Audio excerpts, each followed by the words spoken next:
Hi there, I'm going to do this video today even though I have a huge cold, so please do excuse the raspy voice. Today I want to talk about fear. My central point is really that fear is one of the main causative factors of chronic fatigue, long COVID, fibro, and similar conditions. And it also keeps these conditions going once we have them. And a central part of recovery is reducing the fear response. I'd like to add that this is an unconscious fear response. It's not like, you're absolutely terrified of everything you see all day. Um, but the messages that we see on a day to day basis are kind of drip fed to us in a way which does create a narrative within our unconscious mind and can affect our health outcomes in general. So, we live in a society absolutely pervaded by fear. I mean, it's all around us all the time, and unfortunately, it really sells. One of the places we see this most is the news. It's like an example everyone always talks about.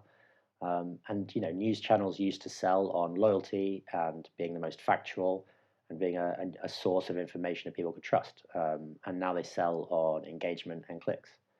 And unfortunately, what drives engagement and clicks is kind of outrage, fear, and the more negative emotions because they drive us to want to make sure everything's okay, to protect those around us. It's an instinctive need. It sets off our amygdala, and we do this on a day-to-day basis all the time. But you probably already know that. People have talked about this a lot. People like Daniel Kahneman, a neuroscientist, has made the point that you will be around 20% less happier later in the day if you watch news in the morning. Fine. But what about the messages which are talking about health? Surely they should be promoting a message of safety and joy and generally, wellness, really, because that's what they're trying to promote. I would say that's not the case either. And that's why I wanted to make this video.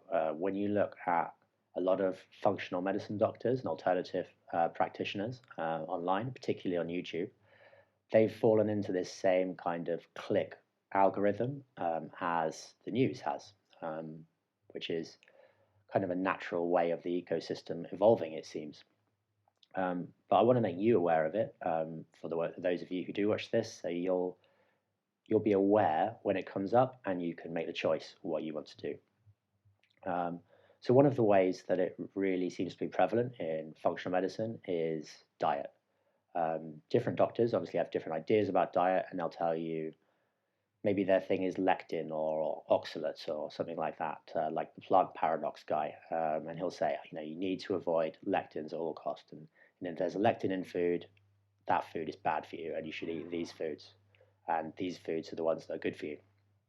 Um, and everyone will have a slightly different idea based on maybe what was bad for them or what's been bad for their patients. And they'll say, you shouldn't eat kale because kale's full of oxalate, and if you eat kale, you're going to be in trouble.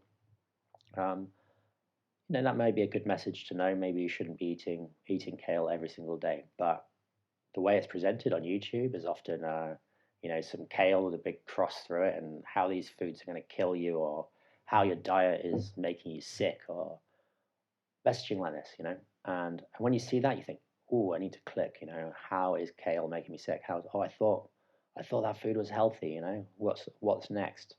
And it starts to paint this narrative in our heads that the world is genuinely an unsafe place, and even the food on our plate is dangerous to us. And the fear response continues, and our sickness continues. And then, on top of all the food and all the differing, competing claims which leave us confused and feeling unsafe, you've got supplements. So the answer to all the sickness is supplements. And again, I think supplements can be great when taken at the right time in the right way. But now people are kind of telling you need to take X, Y, and Z in this quantity on YouTube, and if you don't, again, bad things will happen, or you're not going to live as long as you could. You won't be as healthy as you could be, without this specific supplement. Now, that just isn't the case because many people are living happy, joyful, full lives and recovering from chronic fatigue Viro, long COVID, and all these things, eating radically different diets and taking radically different supplements or no supplements at all and being fine because they're able to reduce their fear response, which I would argue is way more impactful than any supplement you're going to take. So, what does all this mean for you? What should you do? Well, you can't take away all fear from the world and all fear stimuli, and you're going to see this stuff.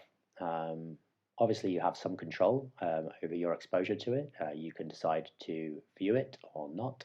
You can decide to watch the news or not, to watch kind of inflammatory YouTube content telling you kale is going to kill you or not.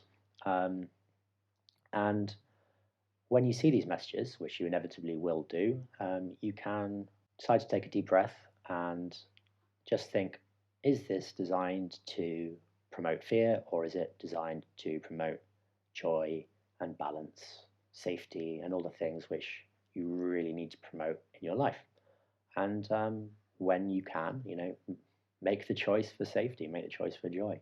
Watch comedies, watch things where you're going to laugh. You know, this goes beyond just food. If it's a documentary about what's going wrong with the environment, it's not your problem right now. Be selfish. You're probably struggling a lot, and you can focus on you. Just watch funny stuff, watch joyful stuff. Focus on the good in life, and if you give that a few weeks and measure the impact, if you're someone who watches the news every day and watches a lot of fearful content about foods and supplements and so on, after a few weeks, just see how you feel doing the opposite, and I bet you'll feel way better.